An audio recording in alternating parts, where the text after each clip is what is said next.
Είμαι δασεργάτης 45 χρόνια. Δουλεύω σε αυτά τα βουνά εδώ γύρω.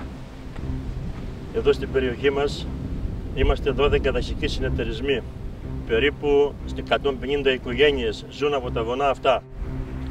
Εδώ με αυτή την επένδυση που θέλουν και δίθεν επένδυση που θέλουν να κάνουν, δεν θα καταστραφούν μόνο τα επαγγέλματα τα δικά μας, δεν θα καταστραφεί μόνο το δάσος, θα καταστραφούν τα νερά μας, τα πάντα.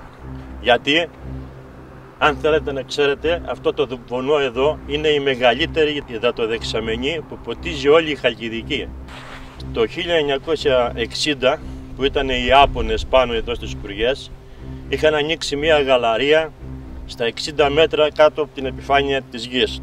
Γύρω εκεί υπήρχαν καλλιέργειες, υπήρχαν οικογένειες που ζούσαν, είχαν χωράφια, είχαν μπαχτσέδες, είχε νερά, κτηνοτροφία είχαν και ζούσαν. Μόλις χτυπήθηκε η γαλαρία εκείνη, στα 60 μέτρα τα νερά όλα χάθηκαν. Οι πηγές όλες στέρεψαν και έπεσαν τα νερά στη γαλαρία. Αυτό που θέλουν να κάνουν αυτοί εδώ είναι σε 30 θέσεις. Θέλουν να στεγνώσουν, να αδειάσουν το βουνό όλο, να στεγνώσει το δάσος, να ξεραθεί ο τόπος, να χάσουμε τις δουλειές μας και τις ζωές μας.